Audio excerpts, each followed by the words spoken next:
Support for your public radio station comes from our members and from Seneca Grain and Bean, offering food-grade organic grains and beans grown in the Finger Lakes to wholesalers, restaurants, and consumers. More online at senecagrainandbean.com. From WXXI News, this is Connections. I'm Evan Dawson. Our connection this hour was made in the 19th century when a number of researchers began to focus on the idea of play in children. And one of the early theories, I love this, was that play was simply an expression of excess energy in kids. You know, youth is wasted on the young. Kids play because they've got more energy than adults. Play is not essential. Well, over time, scientists studied the contribution of play to mental and social development. But until recently, the idea of play therapy was considered by some to be, maybe a little fringy. But that is changing, both with new research and with more insurance companies willing to cover play therapy. So you might be wondering what it is. Well, the pandemic left a lot of parents desperate for some kind of help, some kind of intervention for kids. Kids who might feel isolated or struggling socially or drifting academically, or maybe just parents who've got questions about development that maybe red flags that they wonder different things might work. Well, play therapy is having its moment, and we're going to discuss what it is and how it works with our guests this hour. Marcy Redding is a play therapist with the Counseling Center at JFS Rochester. Welcome. Thank you for being with us. Thank you. And also with us in studio is Lindsay Macaluso, who is a licensed clinical social worker and a registered play therapist supervisor. Lindsay's in private practice and also with Nazareth University. Welcome. Thanks for being with us. Thanks for having me. And on the line with us is Lauren Stewart, who is a parent, going to be sharing some of her story today. Hello, Lauren. Hello there. How is everyone? Doing great. Great to have you. Thank you for making time with us. Listeners, if you've got questions, comments, there's a lot of ways to do that. You can join the chat on YouTube if you're watching on the WXXI News YouTube. Hello, good afternoon. If you are listening on your terrestrial radio and you want to make a phone call here, you can call us at 844-295-TALK. It's 844-295-8255, 263-WXXI. If you call from Rochester, 263-9994. Email the program, connections@wxxi.org. Marcy, how long have you been a play therapist? Oh, gosh. So I've been focusing on play therapy since about 2016. And I've had my RPT since, it'll be about 3 years or so since I've had my registered play therapist certification. But doing this work for the better part of a decade now. Yeah. Okay. Lindsay, how long have you been involved with play therapy? About the same, a little over a decade. Okay. So one thing that stands out to me as someone who, until recently, hadn't really engaged with the term, and I'm trying to understand what it is. Do you go to school for this? Are there people out there who say, when I grow up, I want to be a play therapist? Or do you discover that this exists while you are in school for something else, and then you say, this is a great career for me? How did it happen for you? So I would say that that's pretty much like exactly how it happened for me. I knew that I wanted to be a therapist. I knew that I wanted to go into something with psychology. You go and you get your bachelor's degree in psychology, and then you go into your master's. And for me, I didn't think I wanted to work with kids. And I thought I wanted to do like cognitive behavioral therapy and exposure therapy, phobias, all of that sort of also interesting stuff.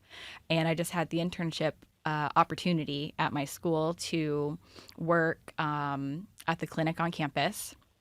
And it was run by the president of the Association for Play Therapy in the previous year. She had retired the year that I started, but I gave it a try and I was like, oh, wait, this is actually what I think I'm meant to do.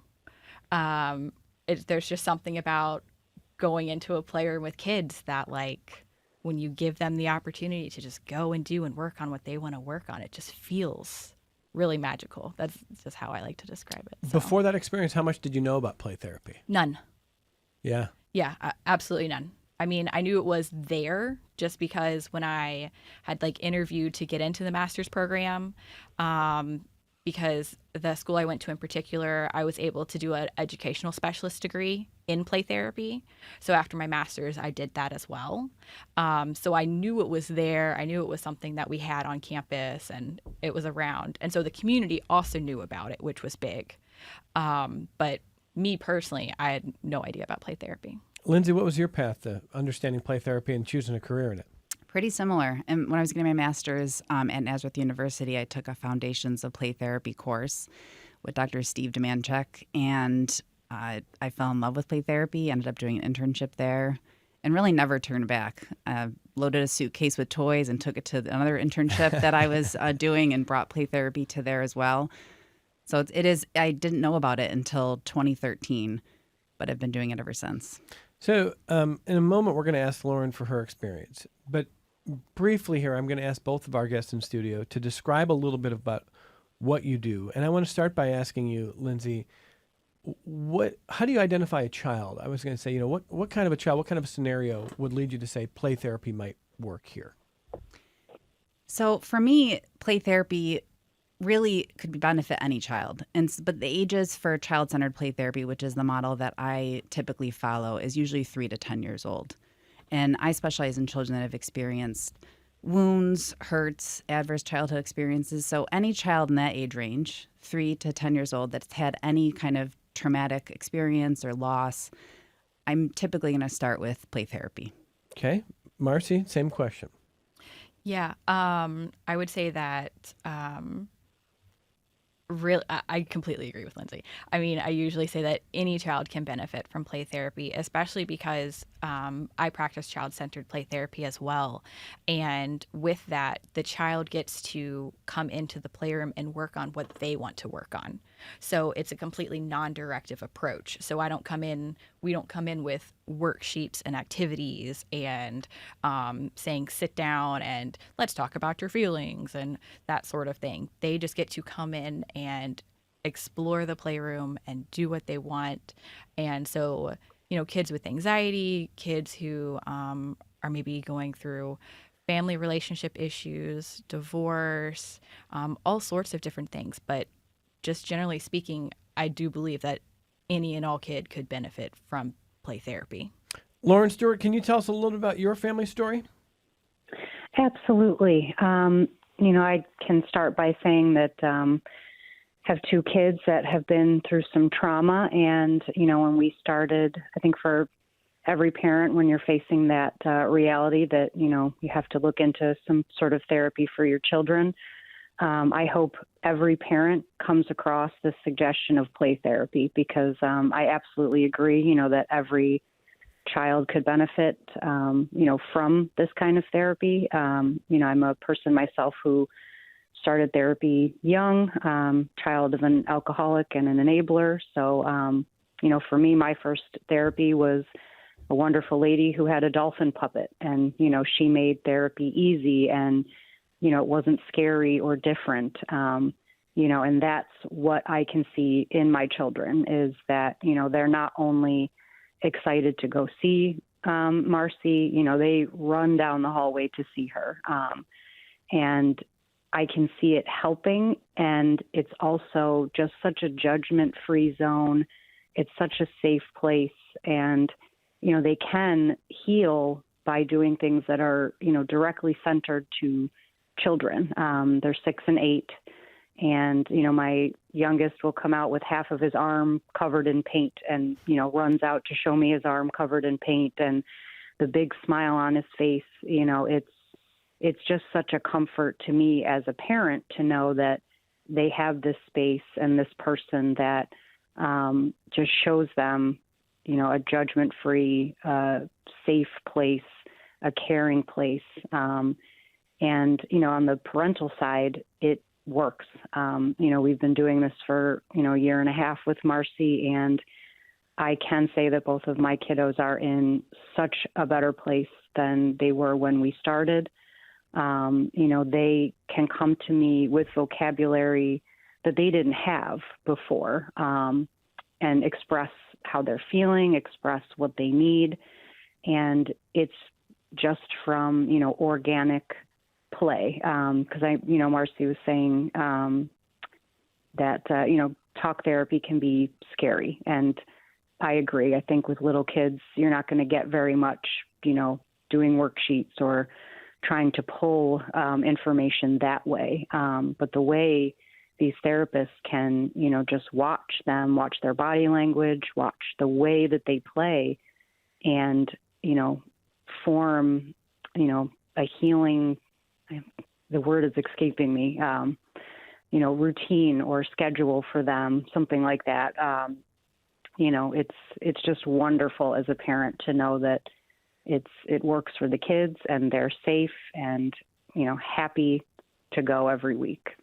So let me ask both of our guests then a little bit about what they are trying to achieve with it, because as much as we can focus on the word play, it is a form of therapy, and there are, obviously different goals and intentions with different kids with different life scenarios. But Marcy, I'll start with you, and you can speak more generally here. But how do you describe what it is that you're trying to accomplish with play therapy? So as a child-centered play therapist, my role is to be in the space with the child, but not lead the child. My job is to help them to get words for their emotions, to help them understand self-regulation, frustration tolerance, help to build their confidence, help them to have more independent problem-solving skills. And so I'm just there to kind of facilitate that as it organically happens. I'm not going to directly say, well, how does this make you feel? I'm going to reflect back to them. You're feeling happy. You're really proud of what you just did. I'm not going to assume. I'm going off of what their expression is and what they're telling me and what sort of play themes and stuff I see with them. How much restraint do you have to not push too hard and to allow things to develop with kids? Ooh, I would say you'd have to have a lot of patience. And that's because I'm pretty easygoing in the playroom. There's not too much restraint that I really need to have because they are told that in here, you get to decide. In here, you get to decide what we do, and limits are only set. Rules are only put into place when necessary for safety of the toys, the child. I think the restraint I'm thinking of is not pushing too hard to say, so tell me what that means. Tell me why did you say that? Are there moments where you do need to kind of open that door? So you would mostly do those in a way where you would need it in order to continue the play. So I'm not going to ask them, what does this mean? Or I wonder why you did that. I just let it happen. And it's my job to take what I'm observing and then apply it to different play themes that we see, and then what that could mean, what underlying behaviors or needs is the child trying to express. So for children who have experienced different types of trauma, are there different actions that they will take during play that will be different signals? Oh, it could be. I mean, you could see lots of family relation type of play. You could see them pick out some sort of item that could be what they feel is themselves in the play. You could see them reenact things, traumatic experiences, and all of that is to help take away the power and the hold that some of that trauma could have on them, the repetitive play, working through it, playing through it. Yeah, part of why I'm probing here is because probably any parent listening or anyone who works with kids knows that there are times where kids open up and tell you a lot. And there are times where you go so how's your day today? Good. Okay, great. How was your weekend? Good. That's all we got. We got nothing. And they're like, well, how am I going to get this kid to open up? Yep. And is something wrong? Is something bothering them? Is something, are they struggling with something that's happened within the family? Are they struggling with something that's happened in their social circle? Are they struggling with isolation? But you're right. It's hard to say to a 7-year-old, so tell me, what's the psychological roots of this, dude? What's going on here? I mean, that's just, and it can be very frustrating for parents. So I'm just trying to make sure I understand how both of you, and I'm going to be asking Lindsay the same question in a moment, but how you work through getting some of the answers that maybe parents need or want, or you as a therapist would benefit from, without treating the kid like, they're like a fully formed adult who can have this high level conversation, right? Yeah. Yeah. Well, and I think part of it too is having conversations with the parents and really understanding what the kids are going through, especially just in updates. I mean, school recently just started, and so that can affect kids greatly just in terms of possible behavior regression because they're adapting to a new structure. There's more separation from parents. And so keeping updated with the parents on where the kid is at home and at school is pretty important too. Lindsay, I want you to take us through a little bit about how you see the process, and especially for people who've hearing play therapy for the first time today, helping them understand how you work. As play therapists, we believe and see every day in our work that play is a child's language and toys are their words. And so I often, when I'm first meeting with a parent and explaining play therapy or the students that I teach, I tell them that if I have been through something difficult as an adult, I can decide to go to therapy, sit on a therapist's couch, and talk about my experiences. And I might talk about them over and over and over again until I gain insight or the therapist offers something to me or I understand my feelings better or I think differently about the situation. And then I start to heal and feel better. Children cannot do that. And so play allows them the space. And after 10 years, over 10 years doing this, I'm still amazed at how children can come in the playroom and show us their experiences, show us what's on their heart and on their minds through play. And we see this happen over the course of sessions.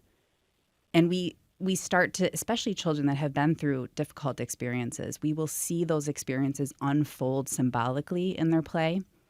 And we will see their affect show up or their feelings show up in the play. And then we're trained to respond in a very specific way. So while it's non-directive and the child leads the way, we're very directive in the way we respond. We don't ask questions and we don't tell them what to do, but we are specific in the way we respond.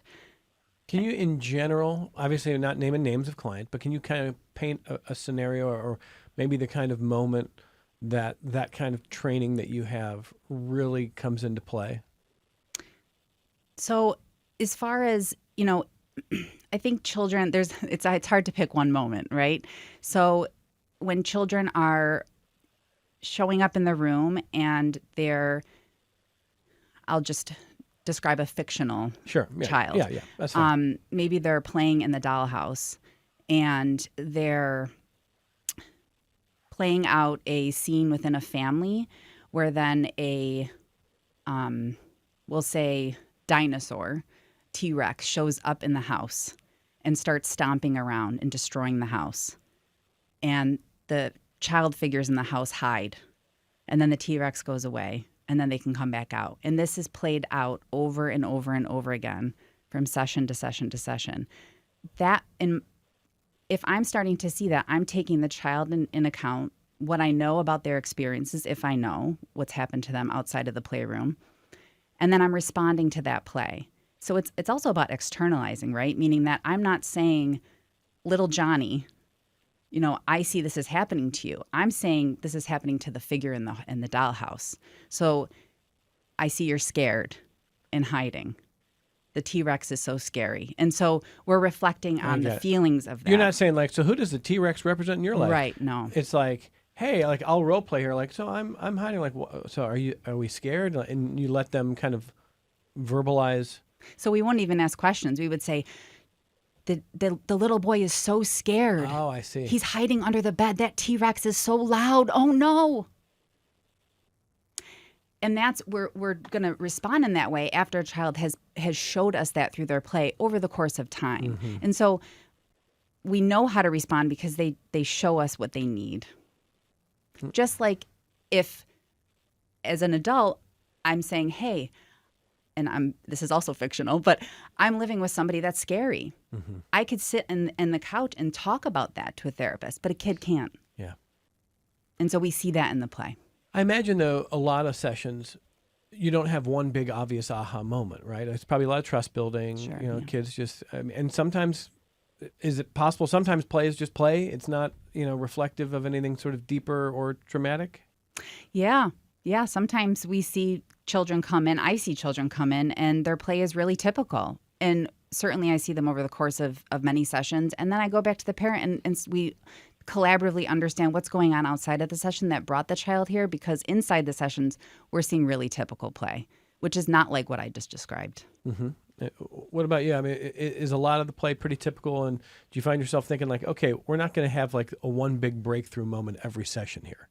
Yeah, for the most part, you're not going to just see like a big aha, or the kid's not going to just like get something, or they're just going through play, and that's just because they're, you know, just subconsciously expressing whatever's going on with them, whatever stressors that they're experiencing, whatever they want to be talking about. That's what they do in play. And it's not always something that, you know, that as a play therapist we would see and we were like, oh, we're concerned, or, oh, we know exactly what this means.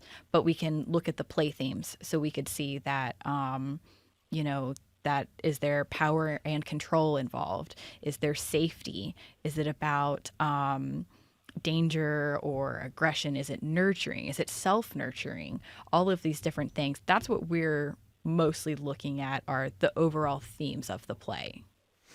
And so I want to know from Lauren Stewart, you said what's happening with Marcy is working, that you feel very comfortable saying that your kids have really benefited from this. What do you see that makes you feel that way? You know, for both of my kids, there are a lot less of those shutdown moments, a lot less anger, a lot more empathy.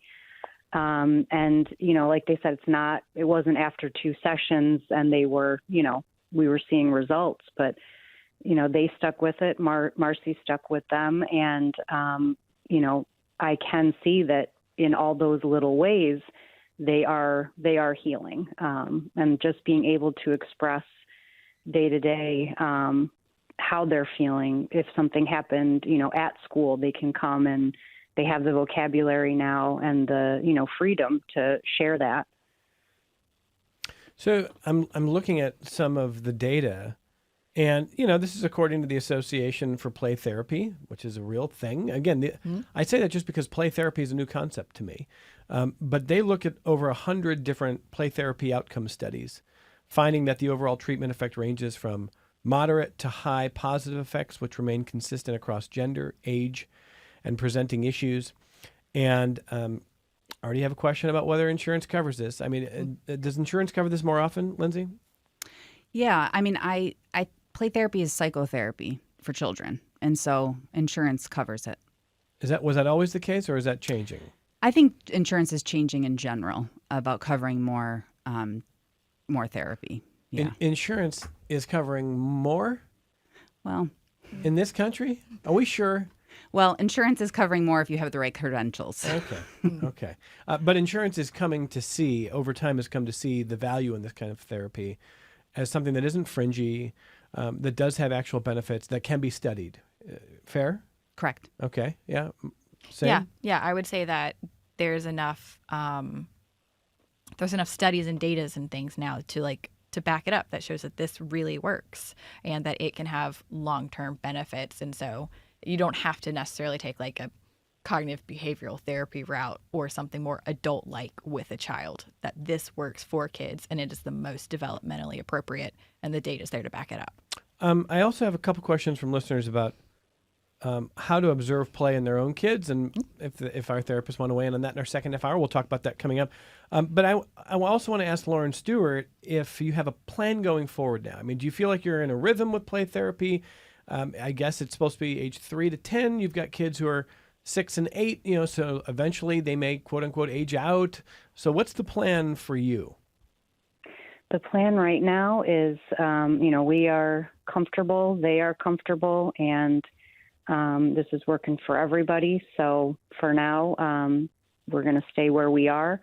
You know, my older one got 2 years before I would have to, you know, think about him aging out and finding something, you know, more age appropriate. But like I said, I have seen healing, I've seen growth, and until we have to leave the practice, we're going to stay right where we are. Well, here's a couple notes from Joel, who says, play is how children learn. WXXI should host a day of films concerning play at the Little, and he suggests Chasing Childhood, territory of play, the land, power of play, nature play, play again, etc. A lot of films on this, Joel. I did not know about this. But he says, can you have the guest talk more about the benefits of self-directed play, unstructured, voluntary activities where children can explore and make their own choices? It seems as if we need to discuss the power of play to understand play therapy. Lindsay, you want to hit that one? Yes.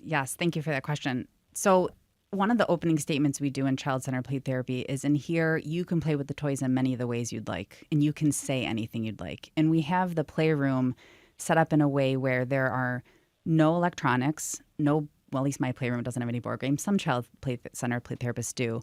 And children can come in and they have the opportunity to try on different ways of being. So they can, like I talked about earlier, go in the dollhouse, the kitchen set. We have more aggressive toys like handcuffs and swords and knives and dress-up costumes. Not real knives. No, fake knives. I understood that, but... And children really are encouraged in that space to explore. And through that, they end up expressing themselves. They end up problem solving. They end up being spontaneous and creative. And so I don't know. I mean, I think in the current culture that we live in 2025, in schools and in communities, maybe we have less opportunity for that. And so the playroom is a really special place. Marcy, you want to add to that? Yeah, so I think that, when kids come into the playroom, they just they gravitate to something that just like speaks to them. And so from the self-directed, for them, it's just, all right, I need some sensory input. So I'm going to play with the sand, or I'm going to use these blocks and I'm going to build like the strongest fort that I can. And they just start to create their worlds. And one of the things that we do is we don't make assumptions about what we're seeing. So we don't, like, if they pick up, say they're playing with pretend food and they pick up an apple, we're not going to say, you chose that apple. We'll say, you picked that up. We won't label things, because until the child has labeled it, we don't decide for them what it is. So it's their world. It's their, like, in the room, it should be a blank slate for them. It might not even be an apple in their mind. It's not. No. Exactly. Yeah. Like, they will tell us. And if we get it wrong, because we've made our own assumptions just as adults, which sometimes happens, they'll correct us. So, yeah. Lauren, has this affected how you evaluate your own kids' play at home? It does. It kind of opened my mind a lot to the subtle nuances, the ways that, they speak to each other and they interact with each other can kind of, show me little things that maybe I haven't picked up on that bothered them that day, or, something that I, need to express to Marcy before the next session. So it definitely does, kind of open your mind as a parent to everything that is really going on when kids play. Well, after we take our only break, we've got a couple of questions on email that I think are pretty pertinent. And parents' comments, questions, you can continue to send them to connections@wxxi.org if you like. We're talking to Marcy Redding and Lindsay Macaluso, who are the experts in the room, talking about play therapy, what it means to be a play therapist, the kind of work that can affect kids, that can really help kids, especially kids age 3 to 10, who might be working through a number of issues in their own lives. Lauren Stewart on the phone with us, who is a parent whose kids have been going to see Marcy and apparently having not only a great time, but great results. So we'll come right back and we'll take some of your questions on the other side of this only break. Support for your public radio station comes from our members and from Mary Cariola Center, proud supporter of Connections with Evan Dawson, believing an informed and engaged community is a connected one. marycariola.org. This is Connections. I'm Evan Dawson. Let me work through some questions here. Jen emailed to ask about her concern when her child is consistently choosing toy guns.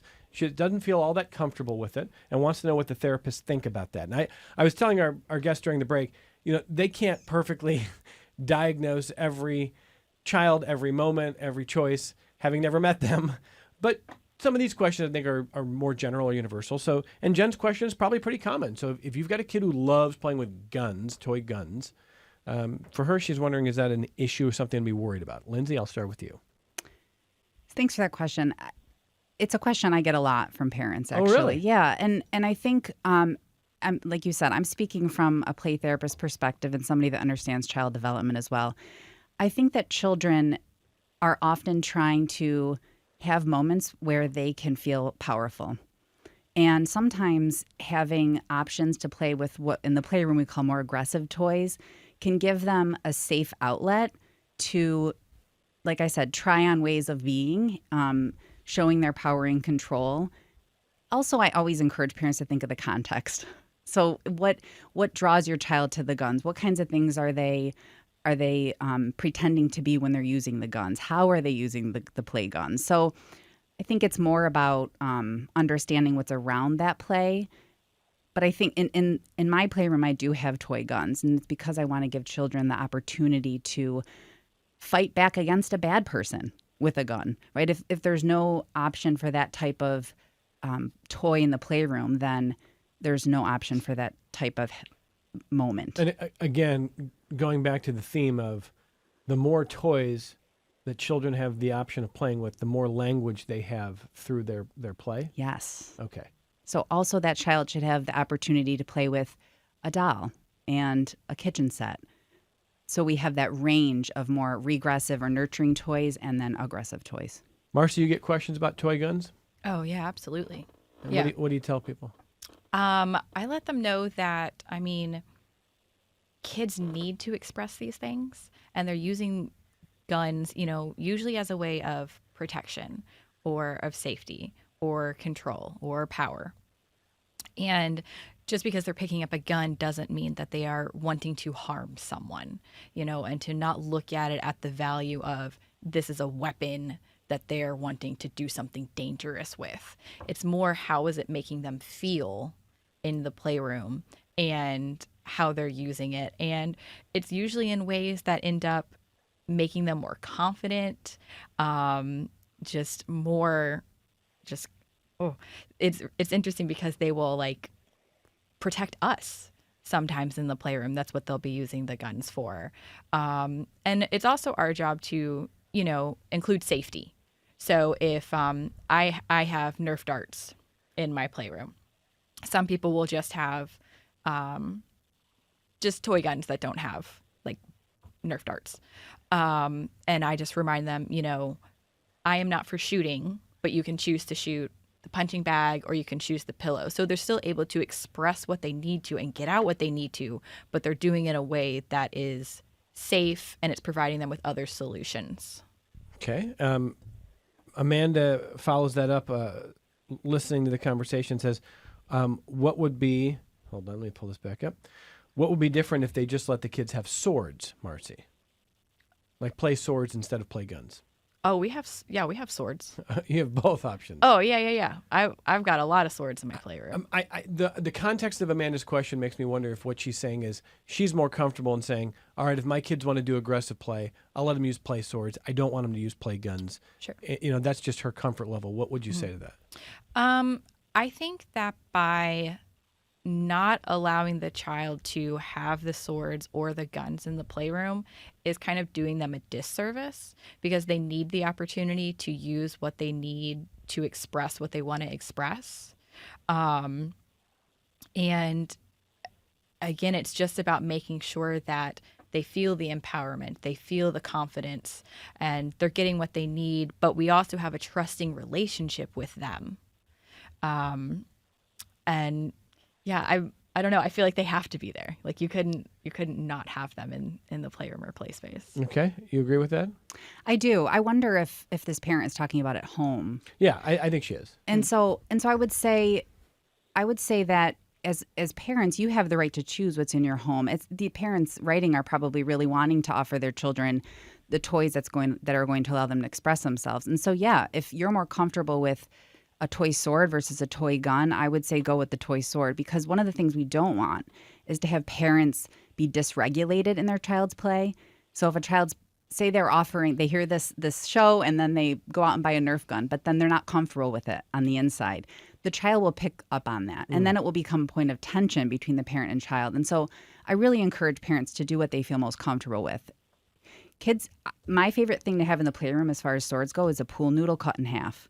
That makes 2 very good swords. That's pretty good. I won't even tell you what I would. No, I'll just say, who cares? I've embarrassed myself enough on this program over the years. When my now 13, look at Julie Williams, like, yeah.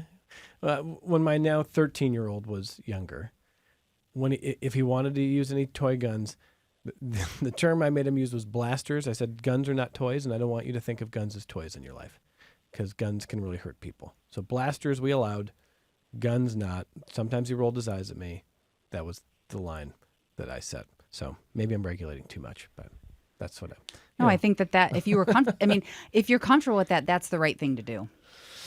Oh, boy. Well, that's very nice of you, Lindsay. Thank you. Let me grab a phone call from Sarah in Rochester. Hi, Sarah. Go ahead.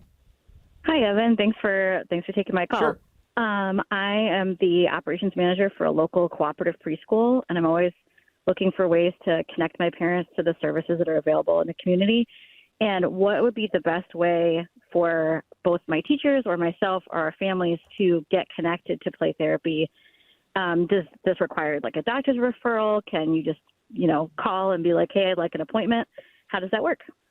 Great question.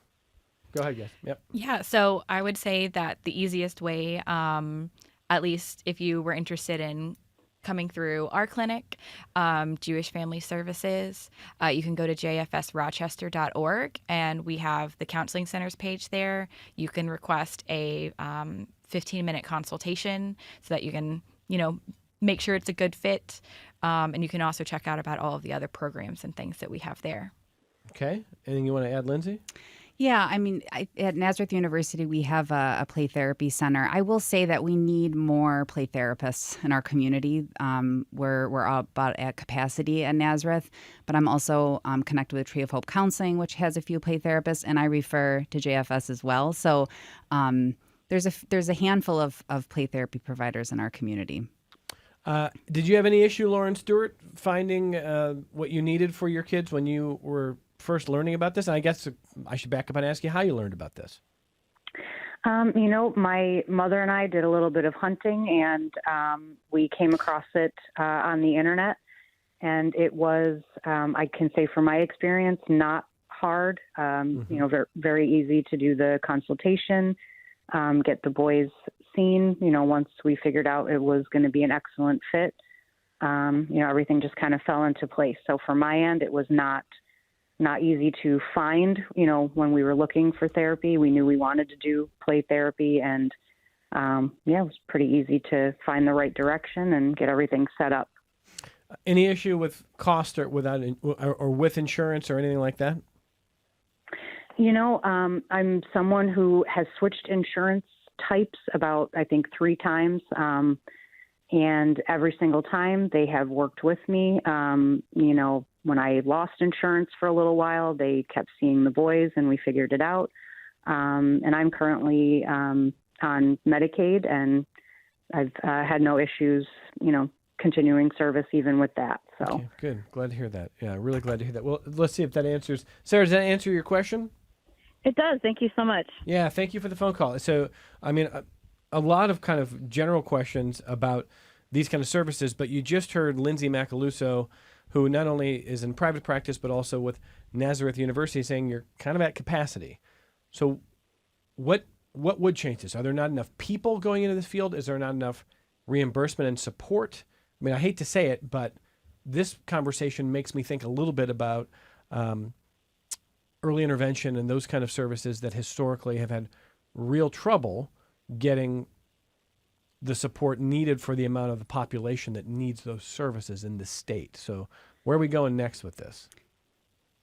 I think there's not enough resources and support. At Nazareth University, we have classes and there's a lot of student interest, and we're training master's level students to go out into the community and do play therapy. And I can think of a handful of those students that are really excited to practice play therapy, but there's so few agencies and organizations in Rochester that offer play therapy. And so I think it's not so much about the people, it's more about the agencies and organizations that aren't offering it. Okay. What would you want to add there, Marcy? Yeah, I would say that in terms of like what agencies and stuff need, like you have to be able to furnish a playroom, and you just can't go out and collect a whole bunch of toys. Like we say that you need to be selective. The only thing I want to add to that is if children are using language that's beyond their developmental stage, or having play reenactments of behaviors that are beyond their developmental stage that are concerning, I would say that would be the one thing that I would encourage parents to reach out to a play therapist about. Okay. Marcy Redding? Yeah, I would say the same thing, that it pretty much would be the things that make you kind of stop and pause and be like, wait, how do you know that? Or where did you learn that from? Because you know that your 5 or 6 year old shouldn't have been exposed to those certain things. That's when I would be concerned. But for the most part, in terms of just regular play themes, even if it involves aggression, there's something behind it. It's not, Yeah, a follow-up question is, what if a lot of play themes center on death, Marcy? Well, I mean, death can just be the fact that it's, something that they are trying to work through. If it's something that they've experienced recently, it could be them processing the loss of something. And through the repetitive play of it, especially if the parent's concerned that they're seeing lots of death play, it's them processing it. It's them working through it. It's them learning to cope and understand the idea of death and making it feel less scary. And it's just done in a kid way that to an adult, it might be like, oh, why is my child constantly burying these things under sand, or why are they killing everything around them? But yeah, and it doesn't raise red flags. Okay. Sam? Yeah, I would agree. And maybe if the child hasn't experienced any loss, maybe they're thinking about it. And so they don't necessarily have the words to talk about it, but they are able to play about it. Yeah, I mean, it's a good question, I think. But, death is part of life, and kids will have questions about death. Right. I remember when a friend's 4-year-old was asking remarkably deep questions at dinner. It was like, whoa. But, the idea was just sort of unlocked in her brain, and she wanted to think and know about death. And it seems heavy, but it's part of life. So maybe not, as our therapists, experts in studio have said, Rick, it's not automatically a red flag. I mean, again, the nuance of any play and interaction is going to maybe determine a little bit more here. But generally speaking, no, I mean, death is part of life. Last question before we get ready to wrap up here was a listener wanting to know, how should they set up playrooms at home? So that's a good question. I mean, I don't know, Lauren Stewart, have you changed anything with your own play spaces since your kids started going to play therapy? Ironically enough, I have not changed anything. I've just kind of taken Marcy's advice and, a page out of her book and let them, they're old enough now, if they want to move something, they don't like where something is, it's their playroom. They kind of get told what to do enough during their day and in their daily lives. So it's their playroom. It's their toys. They are responsible for them and they take good care of them. I think knowing that, that it's kind of on them to do whatever they'd like with their playroom. Well, setting up a playroom. All right, Marcy. What would you say to parents who are like, okay, I mean, what should I do? I would say you really want to have like open-ended toys. You want to have toys that let kids explore and play in all sorts of different ways. Ones that they can get replay value out of. So things like magnetiles are great, because you can create anything you want with magnetiles. Sand is good because there's just something so sensory about it that just can be soothing. It can be calming. But of course, it's what is the parent comfortable with? If they're not comfortable with sand being in the house, then don't put it in the house, because it's going to create more tension and anxiety. Just all sorts of different toys. I'm trying to think of what would be like the best toys. What I've learned, and I love toys. I buy toys. I finally have a child now, so I'm not weird. Now I can go to the toy store and I have a child with me at least. But what I've learned along the way is that children will, if it's open-ended, children will create what they need. And so you really don't need a fully stocked playroom. it's more about the person that's in the room with the child. And so I really encourage parents to take 5 minutes, 10 minutes, and sit down in the room, step into the room, and try to take off your teaching hat. I think as parents, we're so quick to want to teach a lesson or want to ask a question or want to get more information, and see what it feels like to just let your kid lead the way and let them invite you in the play and go with what they want to do. And that really is the most important part about play therapy. We didn't talk a lot about that today, but the relationship is really the most important thing. The relationship between the therapist and the child, and at home, the relationship between the parent or caregiver and the child. I'm going to close with this. Connie in Macedon says, so happy to hear the show today on play therapy. I was fortunate to have worked at our local elementary school that provided play therapy for first and second graders who were deemed at risk. The program was developed by the University of Rochester, who provided ongoing training for us to work with these children. We worked with children one-on-one in a playroom that was set up just like your guests are describing. The child always directed his or her play. Our job was mainly to reflect on the child's play. The playroom provided a safe environment for the child to express himself or herself, and I can't say enough about the benefits of play therapy and the children who always looked forward to seeing their special friend each week.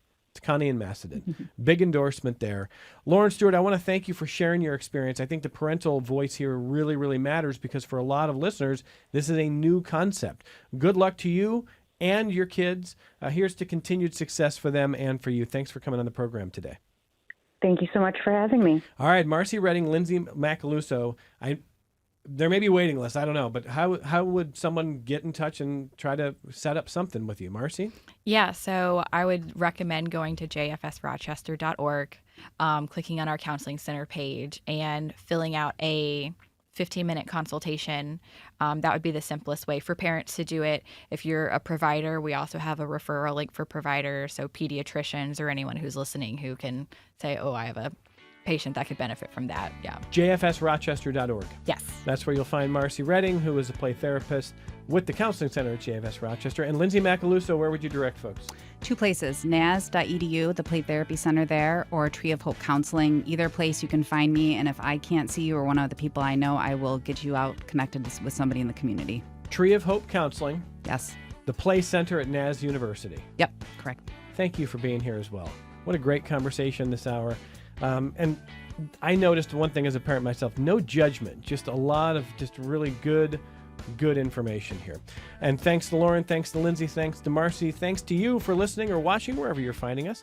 We are back with you tomorrow on member-supported public media.